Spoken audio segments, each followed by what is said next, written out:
En vivo y directo de San Diego, California. Estamos juntos para talk. Yes. 3, 2, 1, go. Cut. Wait. Action. If you want to go fast, Go alone. go alone. If you want to go far, Go together. that's right. So I said that if you look that up online, it says it comes from an African proverb, which it's a pretty broad generalization. Somebody a long time ago said that. But that's kind of what's driving the conversation topic for today. Yes, so we are very excited. These conversations are 20 minutes. This is 20 minutes, not 60 minutes. Tick, tick, tick, tick, tick. It's 20 minutes. We're going to keep it short and sweet. We are the hosts, Perry Larson and C'est moi. Teresa Larson. And we have Skelly in the background, but he doesn't really say much. And this is the first time we've had If he does say something, then something's very much amiss. Halloween. That only happens on Halloween. Anyway, if you're on Instagram following us here, this is the first time we're doing it on Instagram Live. And we challenge you, if you like what you're hearing and you want to learn more, to come over to our Your Movement RX private Facebook page. And that's where we do lives as well and put content, articles, education on mental health, physical health, and how we do business with gyms and corporations and the military.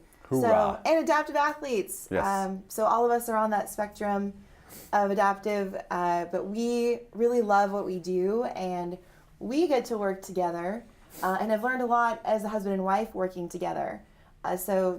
Right? I've learned nothing. Yes. So this is going to be a fun one. Yes, well, let's talk about what we're talking about today. What are we talking about today? So the whole point of talking about mentioning that proverb at the beginning of if you want to go fast, go alone. If you want to go far, go together, is that we're talking about partnerships between healthcare and fitness. And so I think what we found, we're huge proponents of partnerships. We've done quite a bit in all the aspects of our business. But when it comes to think of healthcare, right? Healthcare traditionally has been pretty siloed. A specialty, I do this, and I'll send your paperwork or send a referral to somebody else. But there isn't a whole lot of coordination. And then when you think about healthcare and fitness, that's even less coordination. So instead of your doctor, your physio, your chiro, your DO saying, hey, you should exercise more, go bike, go get a gym membership, or the trainer at your gym saying, you should probably go see your doc. Wouldn't it be better if those two parts of your life were partnered up? And we've I think so. Yeah, it will be good, right? So at Movement RX, we've built our physical therapy business on partnering with CrossFit gyms, and we've partnered with at least 24 over the years. Our online business, we partnered the physical therapy side with some expert strength coaches and mindfulness coaches. And then for our corporate side, we partner with insurance brokers and other healthcare professionals around the country. So we believe a lot in partnerships, and we've had quite a few in our life, and we have a bunch going on right now. Usually good, but we had some bad ones, as is always going to be the case as you're doing these things. That's business. It is business. So we've, when we talk a lot with, oftentimes it's the healthcare side, so physios, chiros, DOs, etc. The partnering is something that just seems they want to do it, but there's a lot of fear. There's trepidation because they're just not familiar with it. And I imagine when you first came out of PT school with your DPT and you thought partnering, what went through your mind? Well, it was intimidating because in PT school, you're stuck in school for 3.5 years and you're only really taught pathologies, musculoskeletal conditions, and I mean, you got a whole gamut of what you can do in PT. There's the neuro side, there's the orthopedic side, and the different aspects of those two worlds. And but thinking of like starting a business right away and partnering with various gyms, we were told like you need to be in business for 5 years before you can do that, or you need a 40-page business plan. Yeah, and you don't have enough experience right away. So it was intimidating to think about starting your own business and partnering with a gym, because you just feel like the two worlds are so disconnected. Like in school, they don't teach you that you can connect them; they should be separate. And so that's where we took the leap of faith, and I'm really glad we did. It was more because I was just like, this isn't happening anymore. I can't mentally do this anymore. So finding the right partnership can be difficult. So there are studies out there that show for joint ventures, and that's a type of partnership, but that specific type of joint venture, between 40 and 70% of joint ventures fail. And these are for professional companies who have staff, who have advisors, who have board members, who are supposed to be expert in making these things work, but they fail more often than not. And there's a litany of reasons for why that is. So if you're a small business without that experience or those resources, kind of what do you do, right? How do you make them work? Mm-hmm. And so what we're going to share today is just some of the things that we've picked up on over the course of the years in putting together partnerships in terms of what works and what doesn't work. Mm-hmm. So we always do our each of us individually have a top 5, yes. Combined a top 10. So drum roll. So, Dr. T. Okay. We'll start with your top 5 lessons learned from healthcare and fitness partnerships. Number 5. Okay, so from my perspective and experience, the building a partnership with a healthcare and or fitness partnership, so for me as a health professional, building it with a fitness partnership is a way to connect with my community. So the community around me that I want to work with. So early on, I learned from a mentor of mine that I can pick my partners. I can pick my partners, but I can pick my patients. She picked this one. Yeah, I picked this one. So if I want to have a certain kind of patient to work with, someone that's motivated, that wants to get better, that is into training or weekend warrior, like I can pick those people. I just have to find the communities that they're in and then be a part of them. So out of PT school, it was very empowering and got me out of my bubble of I only treat here, I only work with these people who work through insurance.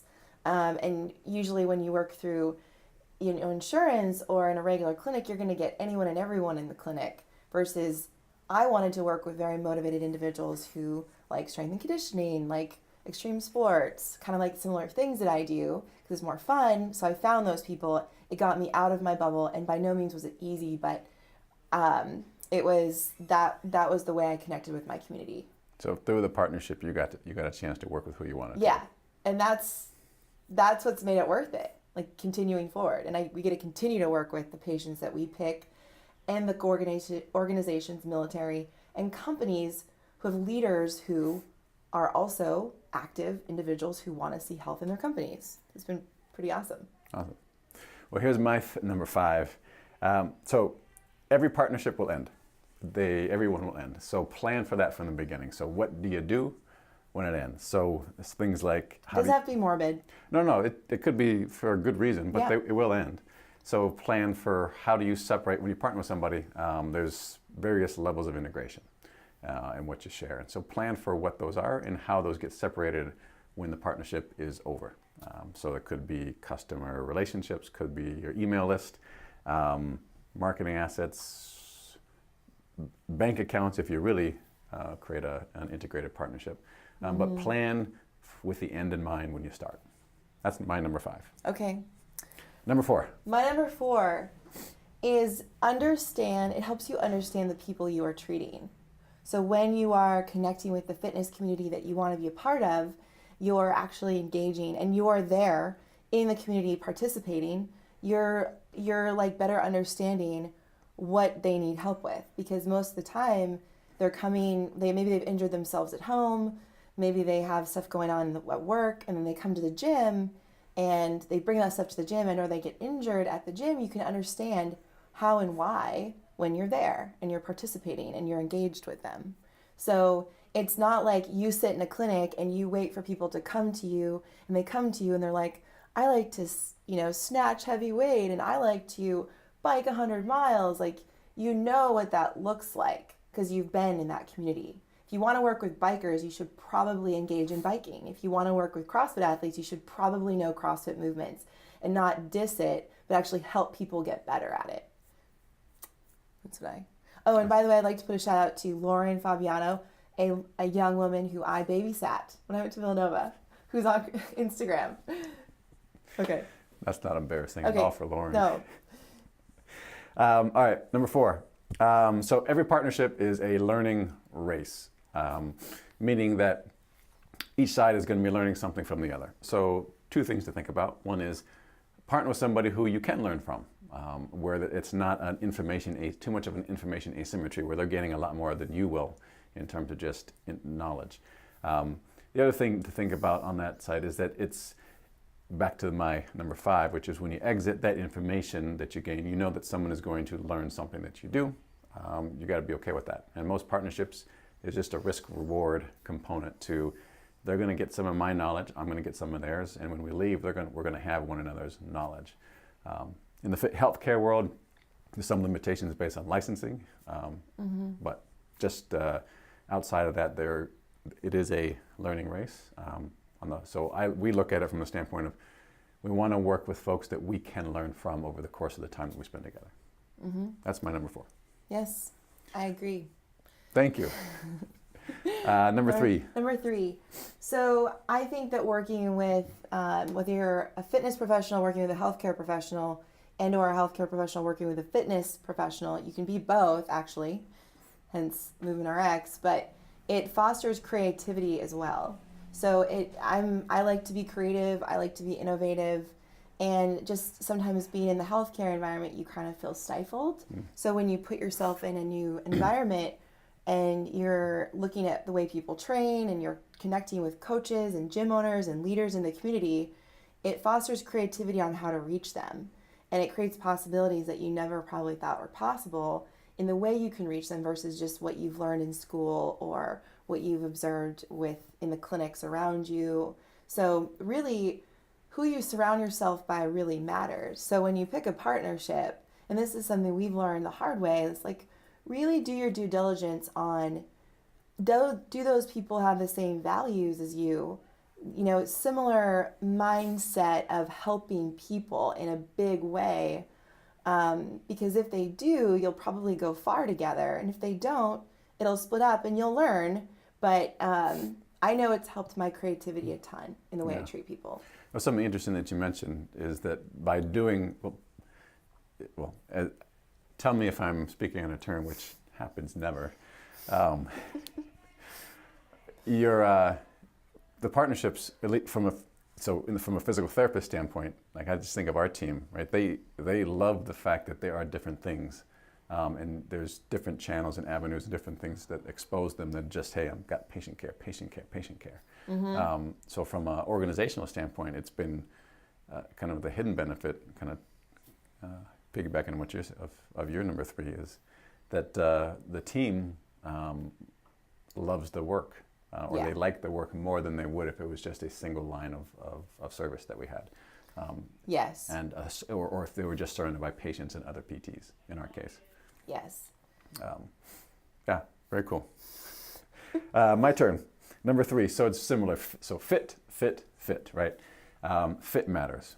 So when you're thinking about who to partner with, bigger does not mean better by any means. We've made that mistake before where we found the biggest CrossFit gym in SoCal, partnered with them.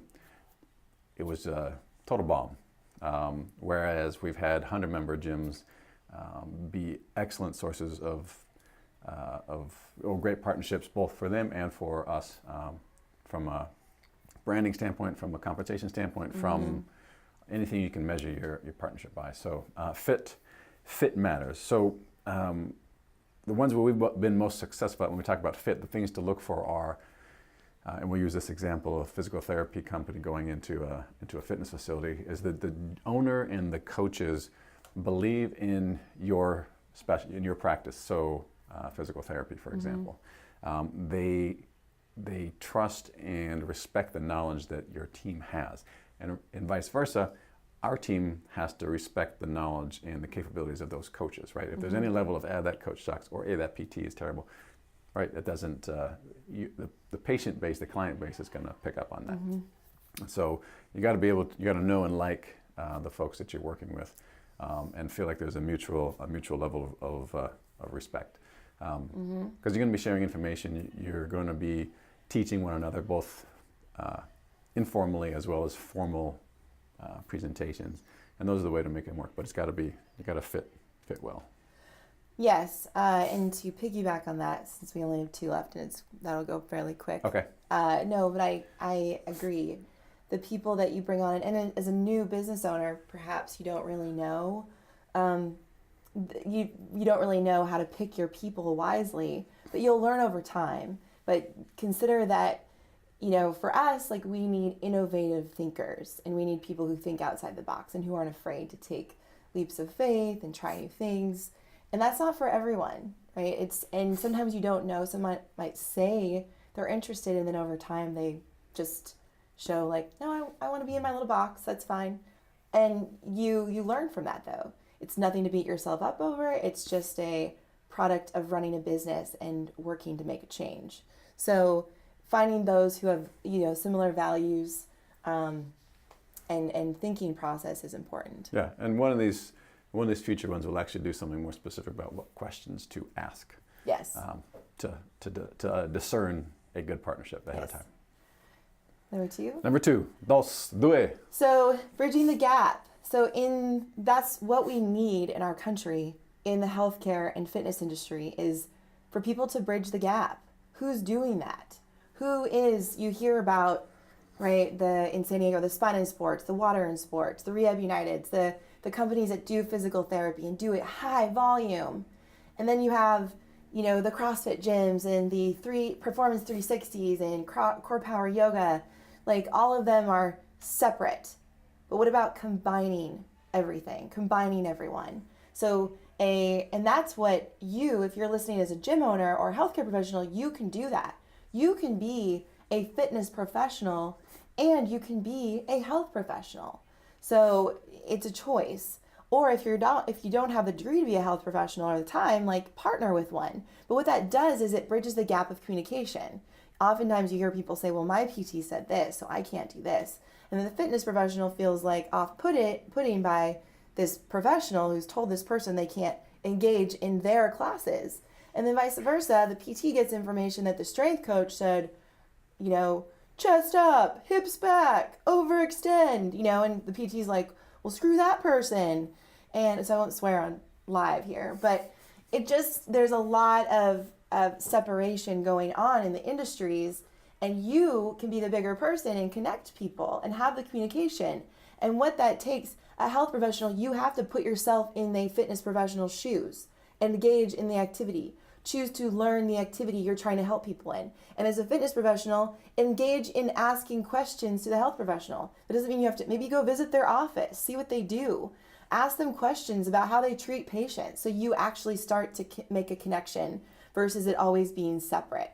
And then there's a real partnership. Once you can empathize with both worlds, that goes with any relationship in your life, you can really start to build that partnership. Am I empathetic? Yes. Don't answer. You're building it. All right.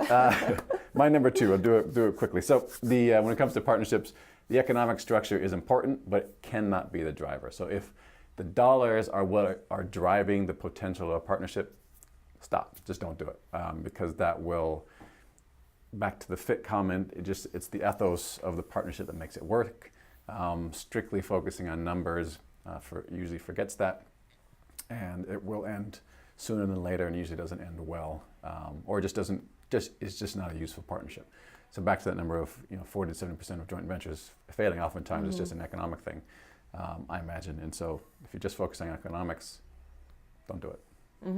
All right, time for your top one, last one.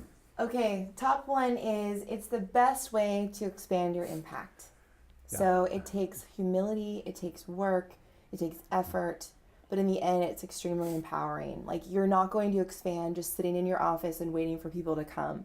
You got to go connect with people. So it's the best way. Yeah, well, to piggyback on that, you have a much bigger impact in your community too, on your Yeah. people, on your members, on your Yeah. patients, by connecting healthcare and fitness. Mm-hmm. My number one is that, so this is more serious, get to know your partner's financing. And it doesn't mean how much cash you have in the bank, but understand how successful their business is. And they may not be completely clear about it up front or ever, but you got to do your due diligence on understanding that. We've had that. Because a partner that is not financially secure gets desperate, and desperation kills all partnerships, Yes. guaranteed.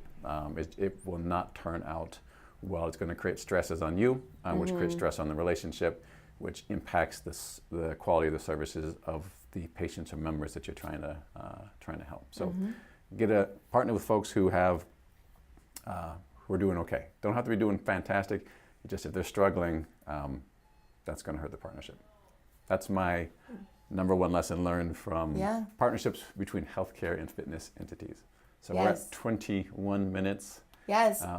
If there are any questions about what we've talked about, please put them in the comments.